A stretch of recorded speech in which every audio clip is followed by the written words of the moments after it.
कल्पना कीजिए एक ऐसे इंसान की जिसने अपनी पूरी जिंदगी सिर्फ एक सपने के लिए पैसे बचाने में लगा दी हो।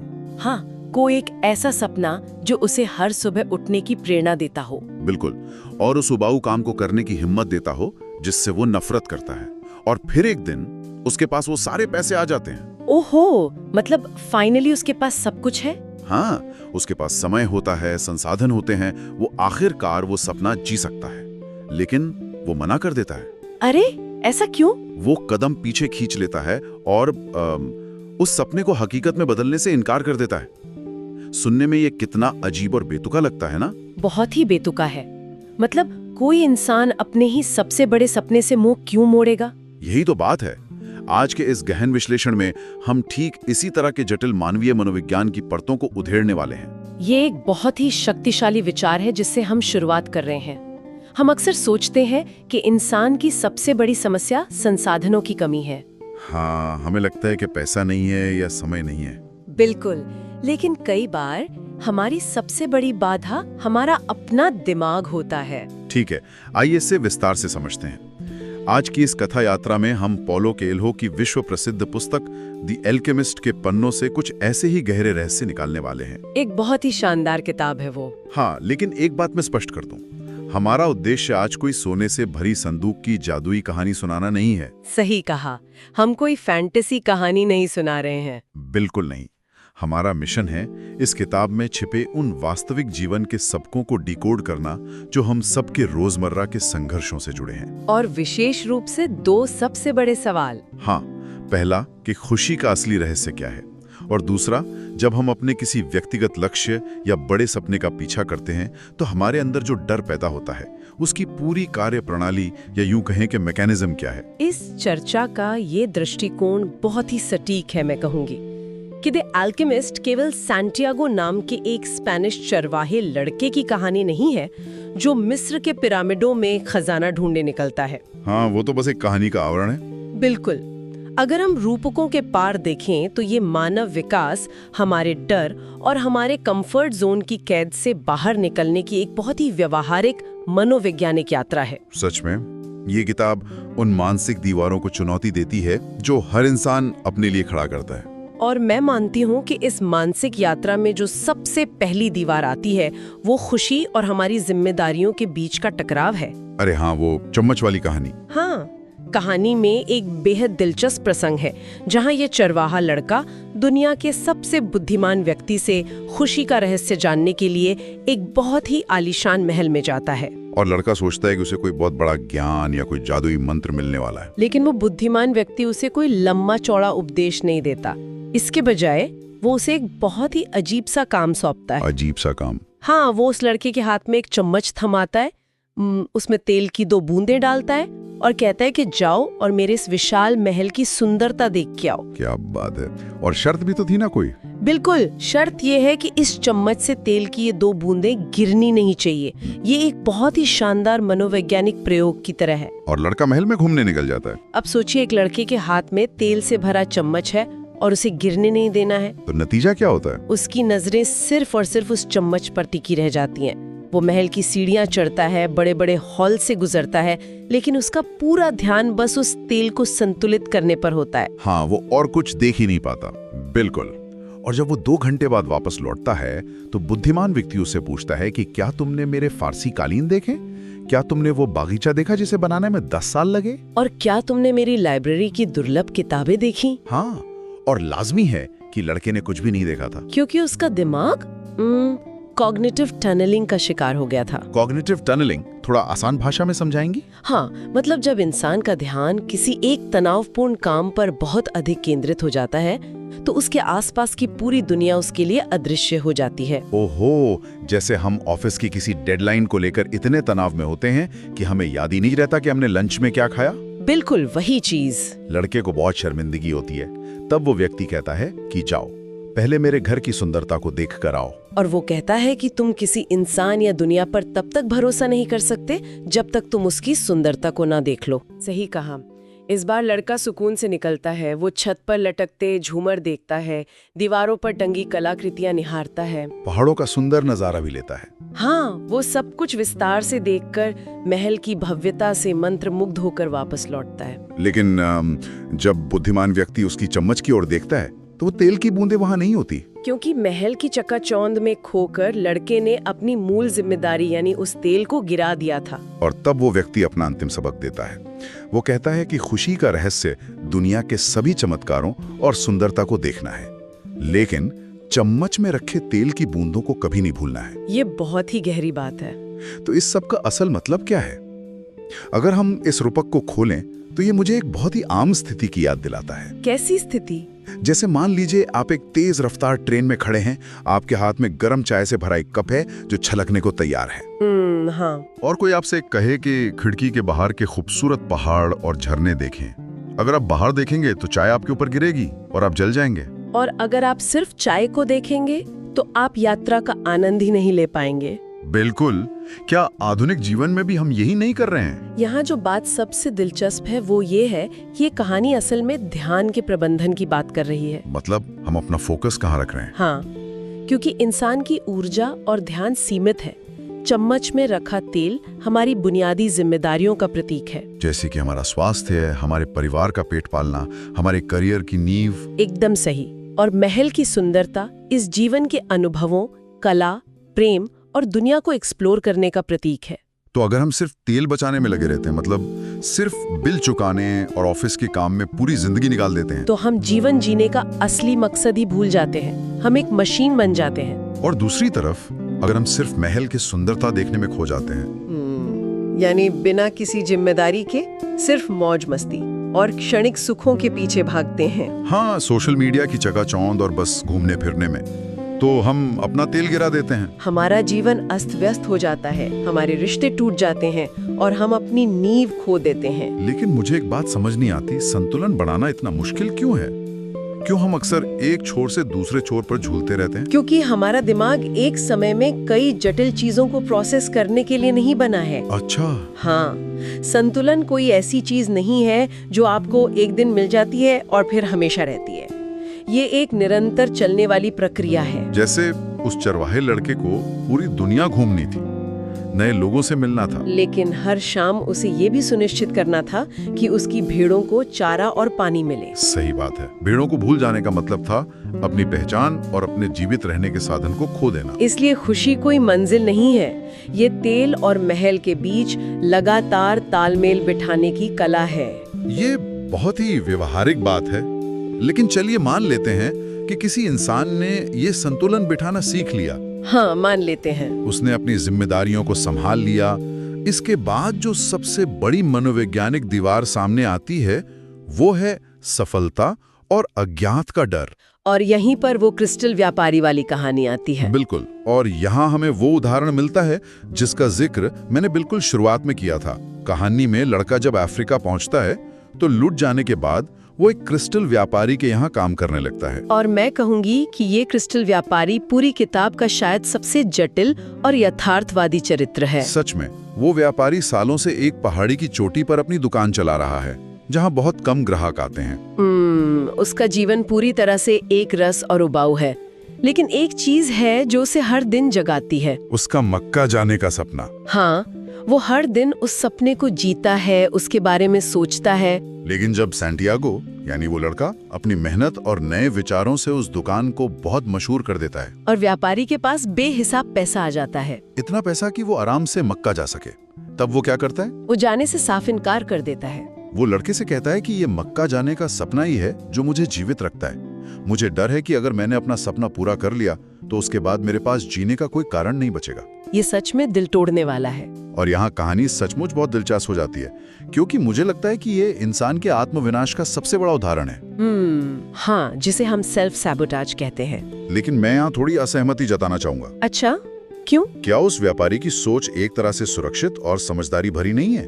सपना जब तक सपना रहता है वो एकदम परफेक्ट होता है, उसमें कोई परेशानी नहीं होती। मतलब आप कह रहे हैं कि हकीकत से बचने के लिए सपने को सपना ही रहने दो। हाँ, क्योंकि हकीकत में मक्का जाने के रास्ते में उसे डाकू मिल सकते थे, बीमारियां हो सकती थी। या शायद मक्का पहुंचकर उसे लगता कि अरे ये तो उतना भी खास नहीं है जितना मैंने सोचा था। बिल्कुल। तो क्या निराशा से बचने के लिए सपने को सिर्फ एक कल्पना बनाकर रखना इंसान का एक डिफेंस मैकेनिज्म नहीं है? अगर हम इसे बड़ी तस्वीर से जोड़ें तो आपकी बात बिल्कुल सही है कि ये एक डिफेंस मैकेनिज्म है। तो फिर इसमें गलत क्या है? गलत ये है कि ये एक ऐसा मैकेनिज्म है जो इंसान को अंदर ही अंदर खोखला कर देता है। विज्ञान और मनोविज्ञान में इसे हम डोपामाइन ऑफ एंटिसिपेशन कह सकते हैं। Dopamine of anticipation? हाँ, हमारे दिमाग को कोई चीज हासिल करने से ज्यादा उस चीज की उम्मीद करने में मजा आता है। अच्छा, मतलब उस व्यापारी को मक्का की यात्रा की तैयारी करने की सोच में जो खुशी मिलती थी वो उसके लिए एक सुरक्षित नशा बन गई थी। बिल्कुल। वो असल में यात्रा नहीं करना चाहता था, वो बस उस यात्रा की इच्छा को महसूस करते रहना चाहता था।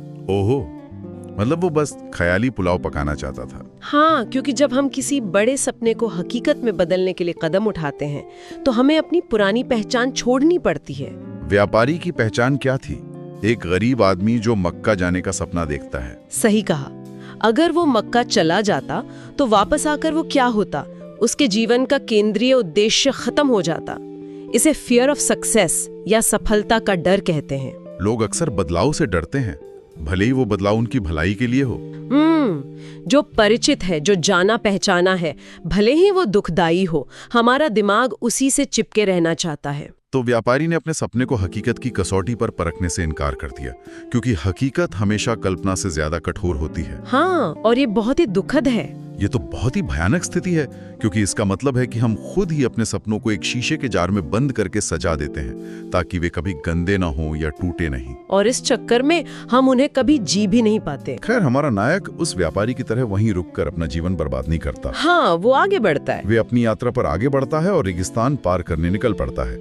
लेकिन जब वो आगे बढ़ता है तो बाहरी दुनिया से ज्यादा उसका अपना दिमाग, उसका अपना दिल उसके खिलाफ बगावत करने लगता है। और ये यात्रा का वो चरण है जहाँ इंसान का सामना अपने सबसे गहरे और आदिम डरों से होता है। जैसे रेगिस्तान की उस लंबी यात्रा के दौरान लड़के को नखलिस्तान में फातिमा नाम की लड़की से प्यार हो जाता है, और उसने क्रिस्टल की दुकान से जो दौलत कमाई थी वो भी उसके पास है। अब उसका दिल उससे कहता है कि हमारे पास सब कुछ है, प्यार है, पैसा है, सुरक्षा है, अब इस रेगिस्तान में आगे खजाने की तलाश में क्यों जाना? दिल डरा हुआ है कि अगर हम आगे गए तो हो सकता है हम सब कुछ खो दें, हमें बहुत पीड़ा होगी। लेकिन यहाँ भी मैं फिर से सवाल उठाना चाहूंगा। जी पूछिए। जब दांव पर आपकी पूरी जिंदगी की कमाई लगी हो और आपको वो प्यार मिल गया हो जिसकी इंसान जीवन भर तलाश करता है, तो दिल की आवाज सुनना और वहीं रुक जाना क्या सबसे तार्किक कदम नहीं है? तार्किक लगता है, पर एल्केमिस्ट लड़के से कहता है कि अपने दिल की आवाज सुनो। लेकिन दिल तो उसे डरा रहा है। हाँ, और ये बहुत गहरी बात है। सुनने में दार्शनिक तौर पर बहुत अच्छा लगता है, लेकिन असल जिंदगी में अगर कोई अपनी जीवन भर की जमा पूंजी किसी प्रोजेक्ट में लगा दे और वो डूब जाए तो वो असली पीड़ा है, वो बहुत दर्दनाक है। तो फिर डर पीड़ा से भी बुरा कैसे हो सकता है? ये एक बहुत ही शानदार और वाजिब सवाल है। इसे इवोल्यूशनरी साइकोलॉजी या विकासवादी मनोविज्ञान के नजरिए से समझिए। अच्छा, मनोविज्ञान का क्या कहता है इस बारे में? हमारे दिमाग का मुख्य काम हमें खुश रखना नहीं है, इसका काम हमें जीवित रखना है। मतलब सिर्फ सर्वाइवल? बिल्कुल। हमारा दिमाग हमेशा सबसे खराब स्थिति की कल्पना करता है ताकि हम सुरक्षित रहें, जिसे हम लॉस अवर्जन बायस कहते हैं। मतलब इंसान को कुछ नया पाने की खुशी से ज्यादा जो उसके पास है उसे खोने का दुख प्रभावित करता है। एकदम सही। मतलब हमारा दिल असल में हमारा दुश्मन नहीं है, वो बस एक ओवर प्रोटेक्टिव माता पिता की तरह व्यवहार कर रहा है। हाँ, बिल्कुल एक ओवर प्रोटेक्टिव माता पिता की तरह। लेकिन एल्केमिस्ट जो कह रहा है उसका अर्थ ये है कि पीड़ा का डर एक मानसिक बीमारी की तरह है जो आपको हर पल मारती है। जैसे एक निरंतर चलने वाली एंग्जाइटी। हाँ, आप कुछ करते नहीं है, बस घर में बैठकर सोचते रहते हैं कि अगर मैं फेल हो गया तो क्या होगा। ये विचार आपकी सारी ऊर्जा सोख लेता है। और असली पीड़ा? जबकि असली पीड़ा एक घटना है। अगर आपका प्रोजेक्ट फेल हो जाता है तो आपको दुख होगा, आप रोएंगे, लेकिन फिर आप उससे सीखेंगे और आगे बढ़ जाएंगे। क्या बात है। जो इंसान अपने सपनों की तलाश में निकलता है वो कभी एक ही जगह पर मानसिक रूप से घुट-घुट कर नहीं मरता। बिल्कुल नहीं।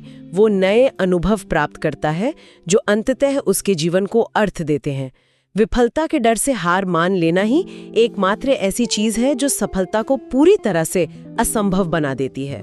ये बहुत ही स्पष्ट है। मतलब हमें अपने दिल के डर को दबाना नहीं है, बल्कि उसके साथ संवाद करना है, उसे समझाना है कि ये जोखिम क्यों जरूरी है। हाँ, डर को अपना दोस्त बनाना है।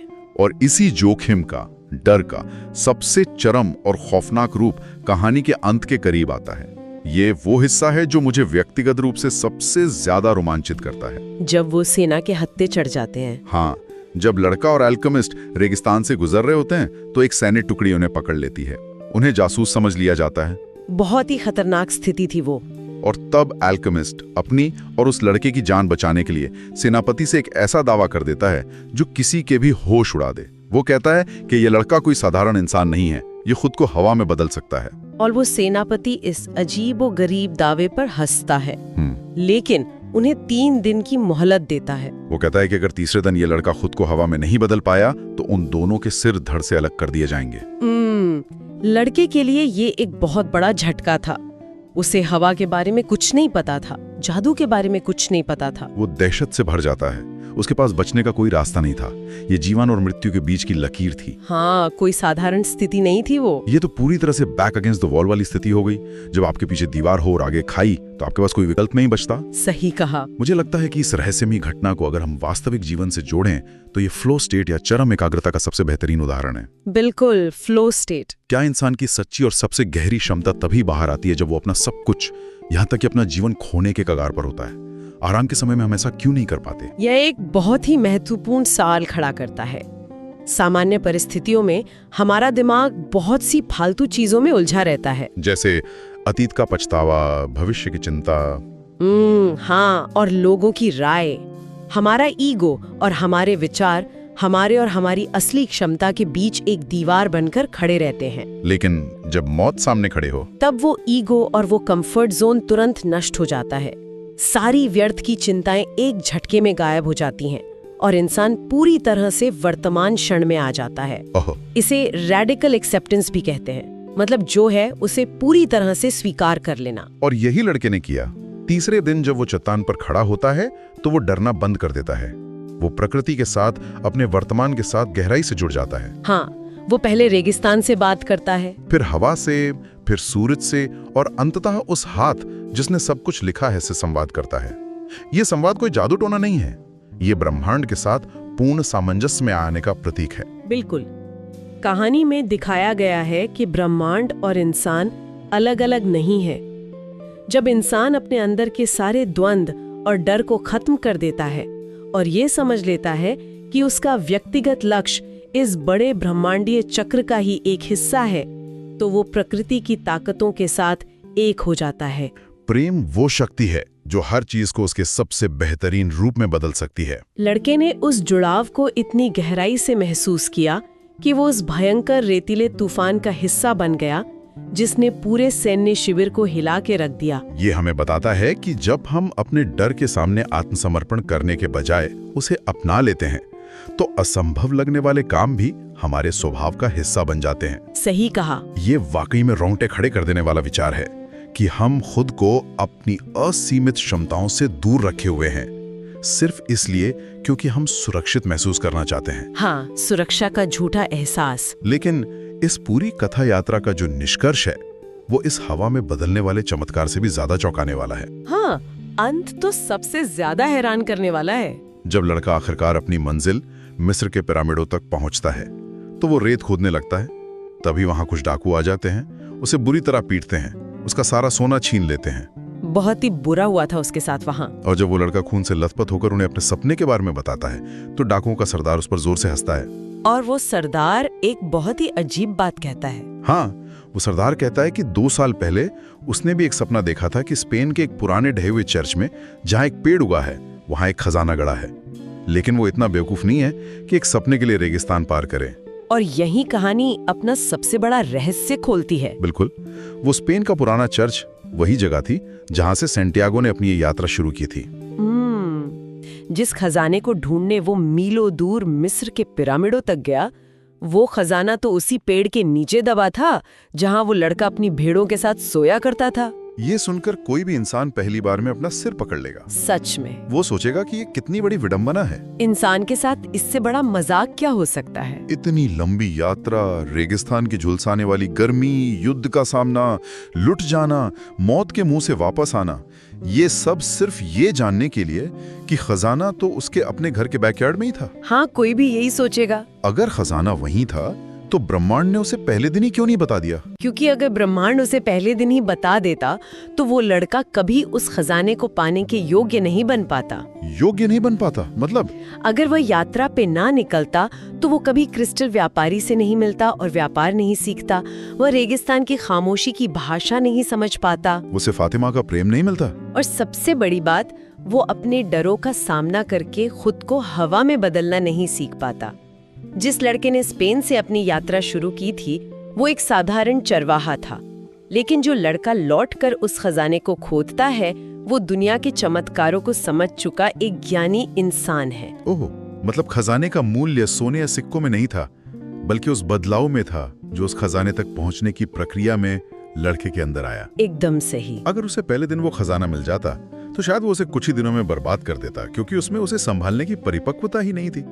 यात्रा ने उसे उस खजाने को देखने और समझने की दृष्टि दी। बिल्कुल सही।